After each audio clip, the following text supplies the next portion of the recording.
Today we're going to be looking at the ZOWIE S1-C, or just the S1C, a symmetrical gaming mouse from the king of shapes.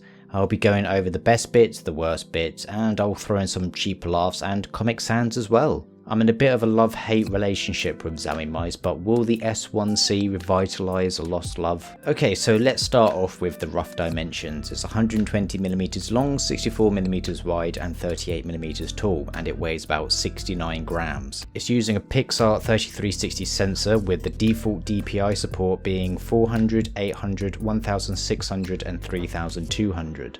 There's 5 buttons in total, and the switches, if it's still the ones they've used before, are Huano switches. I know all these names, you must be wondering, what does it mean? It means that for the casual person, you press the button, switch goes click and gunfire. The report rate supports up to 1000 Hz and 125 and 500 are also available. It is a right-handed symmetrical design, mainly to be used with palm and claw grips. The cable is a paracord one, meaning it's super light, and I'll be honest, ZOWIE are probably the only people to mention this as a feature, a 24-step scroll wheel, but more on that later. The mouse costs roughly $60.99 or £62 or €70 at the time of this review. So the main deal with ZOWIE mice in general are the plethora of shapes available to you.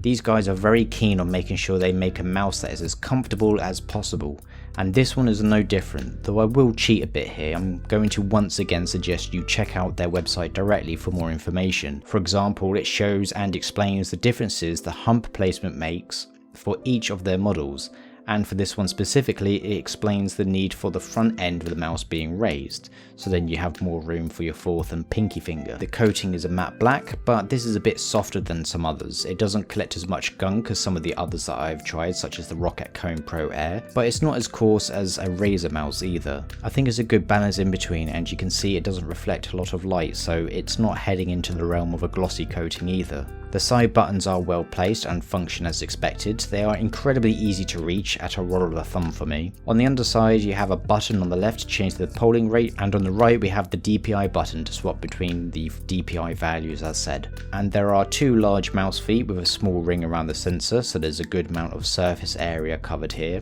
As to what the feet are made of, I'm not sure. The website is vague, but they only sell Teflon replacement or PTFE feet, so I'm going to guess that they are PTFE. Who knows?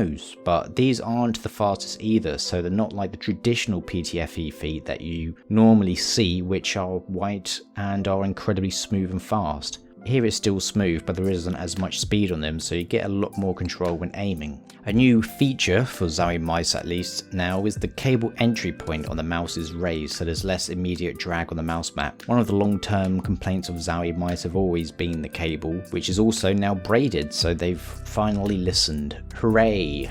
The mouse 1 and 2 switches are completely fine. I'm not quite sure which ones are being used because again this information is hard to come by. But if it's anything like the other ones, they'll probably be using Huano switches, so they're different to most other manufacturers and they're completely fine to me.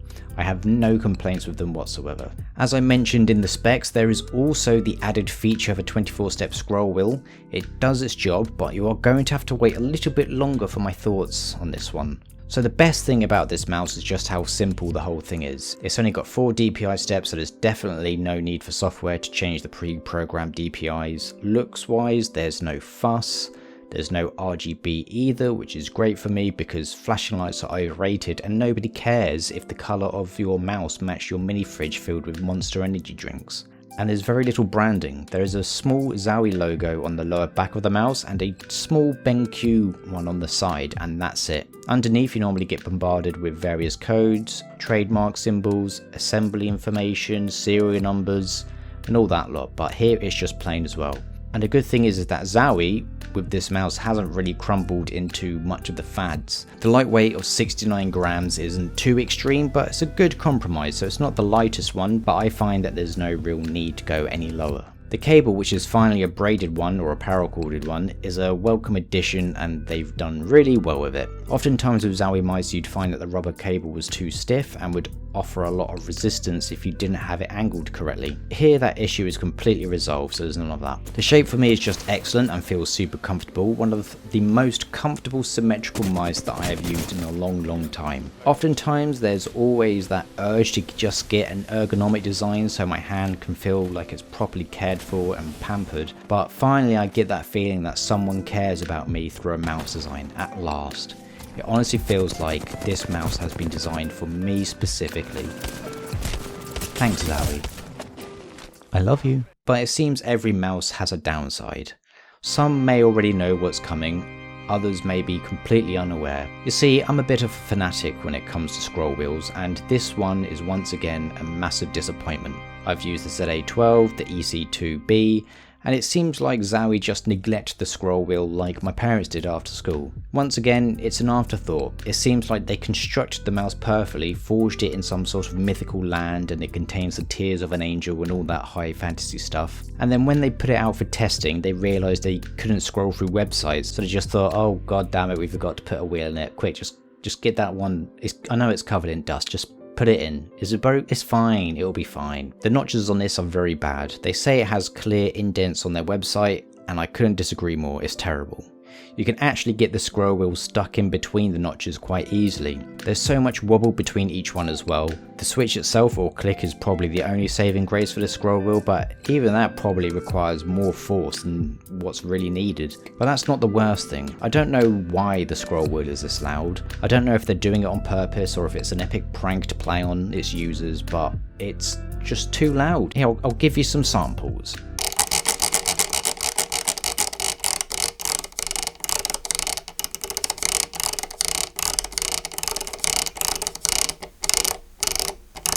It's atrocious, it really is. Now that I've calmed down a bit, that's honestly the only real flaw that I could find with this mouse. But it's a big one. Well, I've made it out to be a big one anyway.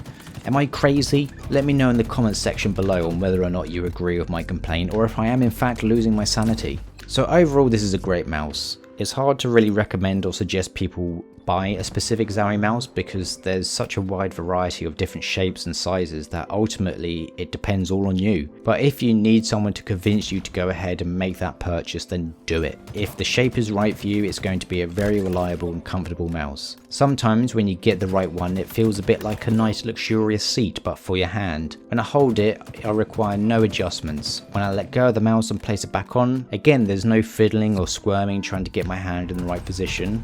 It's already in it. The price I feel is reasonable, even though it's not packed with features with cool buzzwords like 0G, Sensor, Deluxe, Ultra Pro, Hybrid, Diarrhea, Power Mode, Focus, Optical, Air, Weightless, Groundbreaking Science, Neutrons. You're getting something that is crafted really well and with a lot of thought, apart from the scroll wheel. It's also a bit like a gateway drug. I think once someone has owned a ZOWIE mouse, it's jumped them up a level in terms of what gaming mice should actually be like. Extensions of your hand, not an RGB lighthouse. When I've used it in game on my Xtrify GP4 mousepad, it's been amazing. I really like playing with this mouse, and I think one of the things that is really important with gaming mice is when you're using it, you want to have the mouse be as unobtrusive as possible. For example, some mice you might notice the right side of your hand scraping against the mousepad, or you might notice a bit of mushiness with the switches, or a cable dragging. Here it just feels like an extension of your hand.